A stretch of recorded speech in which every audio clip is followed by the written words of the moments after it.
Hello बच्चों, कैसे हो आप सभी। तो बच्चों आज हम आपकी क्लास 7th की भूगोल करते हैं, जिसको इंग्लिश में कहते हैं जियोग्राफी।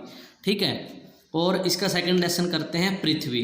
फर्स्ट लेसन मैंने करवा दिया था जिसका नाम था पर्यावरण, उसका डिस्क्रिप्शन में मैंने लिंक दे दिया है, वो भी आप वीडियो देख लेना। ठीक है, और आज सेकंड लेसन करते हैं पृथ्वी। तो आइए पृथ्वी के बारे में जानते हैं, जिस पर हम रहते हैं, जिस पर जीवन संभव है। ठीक है, तो पृथ्वी की आंतरिक संरचना के बारे में हमारा ज्ञान बहुत ही सीमित है, क्योंकि इसके आंतरिक भागों को जानना बहुत कठिन है। फिर भी इसके लिए प्रयास किए गए हैं। पृथ्वी की आंतरिक संरचना के बारे में हमारा ज्ञान भूकंपीय तरंगे यानी भूकंप पर आधारित है। अगर हमें उसके बारे में जानना कि पृथ्वी की जो अंदर की संरचना वो कैसे है, तो पृथ्वी की परतें होती हैं लेयर। ठीक है, तो पृथ्वी नाशपाती की तरह गोलाकार है। आपने नाशपाती देखी होगी, खाई हुई होगी। तो हमारी पृथ्वी नाशपाती की तरह गोलाकार है, जो भूमध्य रेखा पर थोड़ी सी उभरी हुई है। इसकी त्रिज्या लगभग 6367 किलोमीटर है। अगर क्वेश्चन आ जाए कि पृथ्वी की त्रिज्या कितनी है, 6367 किलोमीटर, या आप ऐसे कह सकते हो 6367 किलोमीटर। ठीक है, पृथ्वी भीतरी एक के ऊपर एक अनेक मोटी परतें प्याज की परतों की तरह। ठीक है, तो पृथ्वी का जो भीतरी भाग है, एक के ऊपर एक अनेकों मोटी परतों प्याज की परतें होती हैं जैसे, उनसे बनी है। ये परतें विभिन्न पदार्थों से मिलकर बनी है। इन परतों को तीन मुख्य परतों, परपटी या पटल, एक ही बात है, आवरण या करोड़ में बांटा गया है। ठीक है, ये देखिए आपकी पृथ्वी जो कि एक नाशपाती की तरह दिख रही है। ये देखो परपटी लिखा हुआ है, जो कि बाहर का जो पदार्थ होता है इसको परपटी बोलते हैं, अंदर का जो भाग है उसको करोड़ बोलते हैं। ठीक है, तो हम बात करते हैं पहले परपटी या पटल के बारे में। ठीक है, तो पृथ्वी की सबसे ऊपरी परत परपटी या पटल कहलाती है। जो ये ऊपरी परत है ये क्या कहलाती है, परपटी या पटल। यह सभी परतों में सबसे पतली परत है।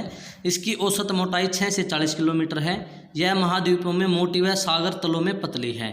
यह चट्टानों तथा मिट्टी से मिलकर बनी है। महाद्वीप या पटल के दो मुख्य तत्व सिलिकेट व एल्यूमिनियम है। इस परत को क्या कहते हैं, सियाल भी कहते हैं। ठीक है, महासागरीय पटल के दो मुख्य तत्व सिलिकेट व मैग्नीशियम है। इस परत को हम क्या कहते हैं, सीमा भी कहते हैं। इसका औसत घनत्व कितना है, 3 किलोमीटर से भी कम होता है, जो गहराई के साथ बढ़ता जाता है। परपटी सबसे महत्वपूर्ण परत है, क्योंकि इसी परत पर संपूर्ण जीव जगत निवास करता है। तो अपना सारा संसार किस पर निवास करता है, परपटी पर यानी पटल पर। यह परत निरंतर परिवर्तित यानी बदलती भी रहती है। आवरण के बारे में पढ़ते हैं। सेकंड पॉइंट, आवरण। पटल के नीचे की परत आवरण कहलाती है, जो लगभग 2900 किलोमीटर मोटी है। यह अधिकांशतः ठोस है। इसके शीर्ष पर कुछ चट्टानें पिघली हुई व अर्ध पिघली हुई अवस्था में है। और करोड़ क्या है, करोड़ पृथ्वी की सबसे आंतरिक परत है, अंदर की। ठीक है, इसे दो भागों में विभाजित किया गया है, बाहरी करोड़ तथा आंतरिक करोड़। ठीक है, ये लिखा हुआ है देखो, बाहरी करोड़ व आंतरिक करोड़। तो ये अंदर की है। ठीक है, तो आगे पढ़ते हैं। दो भागों में बांटा गया ना, बाहरी करोड़ और आंतरिक करोड़। आंतरिक करोड़ निक्किल यानी चुंबक और लोहे से बनी है, जिसे निक्किल चुंबक को इंग्लिश में बोलते हैं निक्किल, व लोहे का रासायनिक सूत्र भी कहते हैं। यह ठोस अवस्था में है। करोड़ में निक्किल व लोहे की उपस्थिति के कारण ही पृथ्वी एक चुंबक की तरह कार्य करती है। यह आंतरिक करोड़ बाहरी करोड़ से घिरी हुई है। बाहरी करोड़ तरल अवस्था में है, जो लगभग 2100 किलोमीटर मोटी है। ठीक है, पृथ्वी का घनत्व व तापमान गहराई के साथ बढ़ता जाता है। जैसे जैसे गहराई बढ़ती है वैसे वैसे इसकी सघनता व ताप में वृद्धि होती जाती है। इसका तापमान प्रत्येक 32 मीटर पर 1 डिग्री सेंटीग्रेड के अनुपात में बढ़ता है। ऐसा संभव है कि करोड़ का तापमान 5000 डिग्री सेंटीग्रेड से अधिक हो, जिसके कारण वहाँ सभी पदार्थ तरल अवस्था में है। ये तरल पदार्थ मैग्मा कहलाते हैं। ये तरल पदार्थ अत्यधिक दबाव के कारण ठोस पदार्थों की तरह ही व्यवहार करते हैं। ठीक है, आगे पढ़ते हैं चट्टानों के बारे में। पटल का निर्माण करने वाले पदार्थ चट्टान कहलाते हैं। चट्टान से हमारा तात्पर्य ठोस पदार्थ जैसे ग्रेनाइट, चूना पत्थर, संगमरमर आदि, और कुछ नरम पदार्थ जैसे चौक, मिट्टी, बालू आदि से है। जो पृथ्वी पटल है जो बाहरी है, ठीक है, कि चट्टानों को हम तीन प्रकारों में वर्गीकृत कर सकते हैं, आग्नेय चट्टानें, अवसादी चट्टानें और रूपांतरित चट्टानें। अब हम पढ़ते हैं पहले आग्नेय चट्टानों के बारे में। ठीक है, तो पृथ्वी के अंदर पाया जाने वाला तरल पदार्थ जिसे मैग्मा कहा जाता है। तो मैग्मा किसे कहा जाता है, जो पृथ्वी के अंदर तरल पदार्थ पाया जाता है उसको मैग्मा कहा जाता है। ज्वालामुखी छिद्रों के माध्यम से बाहर आता है, जो छेद हो जाते हैं उनमें से ज्वालामुखी यानी जो आग की तरह होती है वो बाहर आती है।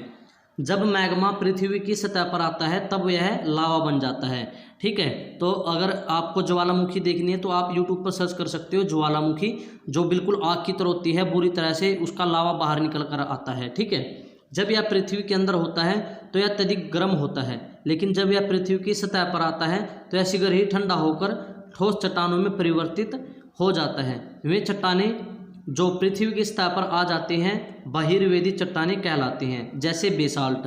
ठीक है, ये आपको दिख रही है पृथ्वी की सतह अंदर। ठीक है, इसको क्या बोलते हैं? आग्नेय चट्टानें। और ये देखो जो ज्वालामुखी अंदर से आई है इस छेद में से बाहर निकल के, और ये बाहर एक लावा की तरह फैल गई है, इसको हम लावा बोलते हैं जब ज्वालामुखी बाहर आती है। ठीक है, तो एक इकट्ठी से हो जाती है। ठीक है, ये बहुत ही गर्म होती है। ठीक है, तो आगे पढ़ते हैं। ये चट्टानें दक्षिण भारत के पठारी भाग में देखने को मिलती है। कभी कभी मैग्मा क्या है? पृथ्वी के अंदर पाया जाने वाला तरल पदार्थ पृथ्वी पटल के भीतर ही ठंडा होकर चट्टानों में परिवर्तित हो जाता है। ऐसी चट्टानें अंतर्वेदी चट्टानें कहलाती है, जैसे ग्रेनाइट। पृथ्वी पटल के भीतरी मैग्मा ठंडा होने में अत्यधिक लंबा समय लेता है और बड़े आकार के क्रिस्टलों का निर्माण भी करता है। ठीक है, तो ये पिघली हुई चट्टानें भी आपको अंदर दिख रही हैं। ठीक है, ये आग्नेय चट्टानों की रचना है जो हमने फर्स्ट पॉइंट पढ़ा है। और ये आप देख रहे हो आग्नेय चट्टानें, ये ज्वालामुखी है अंदर। ठीक है, ये अवसादी चट्टानें जो उसके बाद ठोस हो गई हैं बिल्कुल, ये रूपांतरित चट्टानें हैं जो अपने आप बन गई हैं फिर। ठीक है, तो आग्नेय चट्टानें आप देख रहे हो जब ज्वालामुखी अंदर से फटती है बाहर आती है तो ये ठोस होकर आग्नेय चट्टानें बन जाती हैं। ठीक है, आग्नेय चट्टानों को प्राथमिक चट्टानें भी कहा जाता है क्योंकि अन्य सभी प्रकार की चट्टानों का निर्माण इन्हीं से होता है। ये चट्टानें आर्थिक दृष्टि से भी महत्वपूर्ण हैं क्योंकि ये बहुत से महत्वपूर्ण खनिजों जैसे लोहा, निकिल, तांबा, सीसा, जिंक, सोना तथा प्लैटिनियम का स्रोत है। इन चट्टानों का प्रयोग भवन निर्माण के कार्य में भी किया जाता है। ठीक है, अवसादी चट्टानें के बारे में पढ़ते हैं। पहले हमने आग्नेय चट्टानें पढ़ी, आप पढ़ेंगे अवसादी चट्टानें। आप पढ़ चुके कि अन्य सभी प्रकार की चट्टानें आग्नेय चट्टानों से ही बनी होती है। आग्नेय चट्टानें जल, हिम होता है बर्फ, तथा वायु की गतिविधियों द्वारा टूटकर व नष्ट होकर तलछट में परिवर्तित हो जाती हैं और इन कारकों द्वारा एक स्थान से दूसरे स्थानों पर ले जाई जाती हैं। यह तलछट समुद्रों, नदियों तथा झीलों के तलों में परत के ऊपर परत के रूप में इकट्ठा होता जाता है। यह अपने ही भार से दबता तथा ठोस होता जाता है। इस प्रक्रिया से निर्मित चट्टानें अवसादी चट्टानें कहलाती है, जैसे बलुआ पत्थर, चूना पत्थर, स्लेट। ठीक है, ज्ञान कोश पढ़ते हैं। मृत पौधे जो एवं जंतुओं के अवशेष जैविक खाद या जीवाश्म कहलाते हैं। तो जीवाश्म किसे कहते हैं? मृत पौधे। ठीक है, यानी जो जिनके जड़ें निकाल देते हैं ना, फिर वो दोबारा से उग नहीं सकते, मृत पौधे। और जंतुओं के अवशेष, ठीक है, जो मिट्टी में दबे पड़े हैं, हड्डियाँ वगैरह, उनकी जैविक खाद क्या कहलाती है? जीवाश्म कहलाती है। आग्नेय चट्टानें, तो आग्नेय चट्टानों में मात्र खनिज तत्व होते हैं। जब आग्नेय चट्टानें टूटती हैं तथा नष्ट होती हैं तो ये जीवाश्म के साथ मिश्रित हो जाती है, यानी उनका पता नहीं लगता, फिर ये आपस में इकट्ठे हो जाती है, मिश्रित। ठीक है, जीवाश्म परतों के रूप में एकत्रित होती रहती हैं और समय के साथ कोयले में परिवर्तित हो जाते हैं। कोयला भी क्या एक अवसादी चट्टान है। ठीक है, ये देखिए वनस्पति जीवाश्म और ये जंतु जीवाश्म। ठीक है, रूपांतरित चट्टानें, ये चट्टानें मूलतः आग्नेय या अवसादी चट्टानें होती हैं जो दबाव, ताप या जल की क्रियाओं के फलस्वरूप रूपांतरित यानी बदलती रहती हैं। यह प्रक्रिया रूपांतरण या कायांतरण कहलाती है और इसमें जिन चट्टानों का निर्माण होता है वे रूपांतरित चट्टानें कहलाती हैं।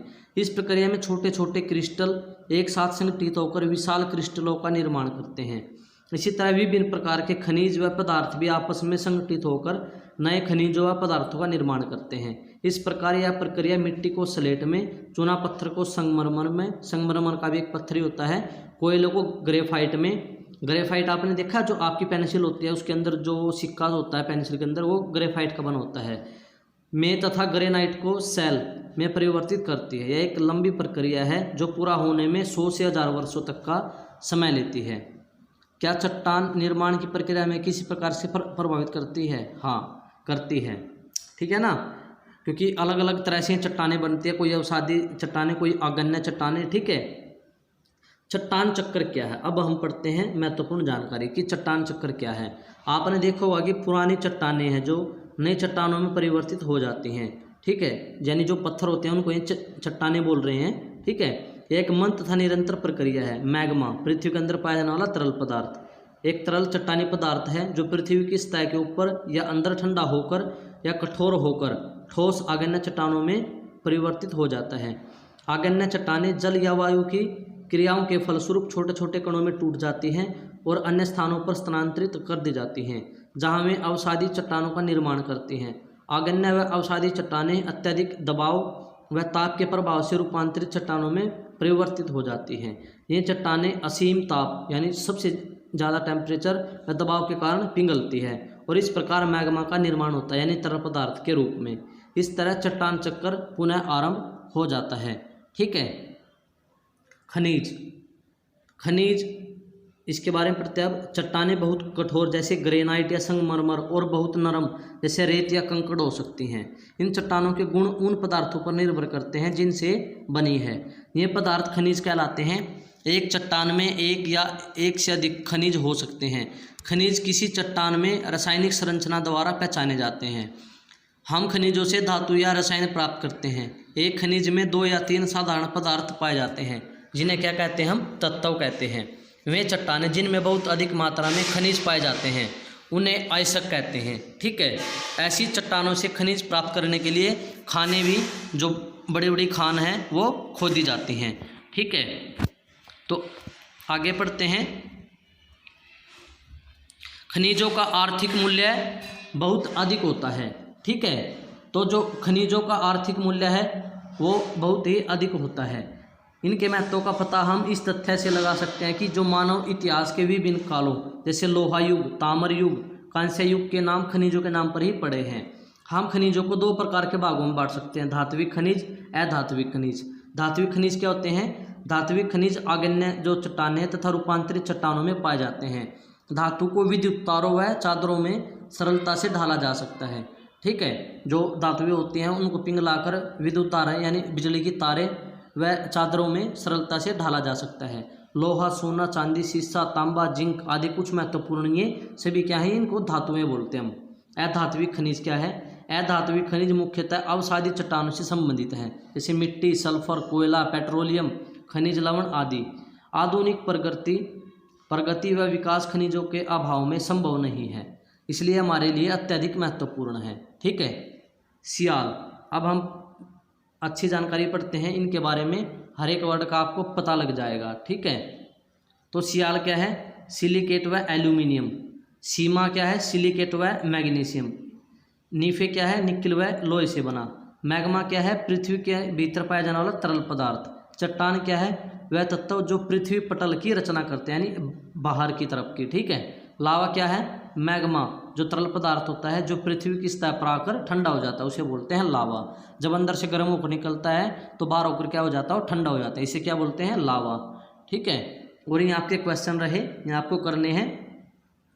या आप किसी ने क्वेश्चन नोट करना है कॉपी में तो वीडियो पॉज करके इनको नोट कर लेना, ठीक है। तो आज के लिए इतना ही काफ़ी है बच्चों। आगे नेक्स्ट जो आपका पार्ट है 3rd वो लेके आते हैं, ठीक है। वो भी आपको अच्छी तरह से समझाऊंगा। तो अगर वीडियो अच्छी लगी है तो सभी लाइक करो।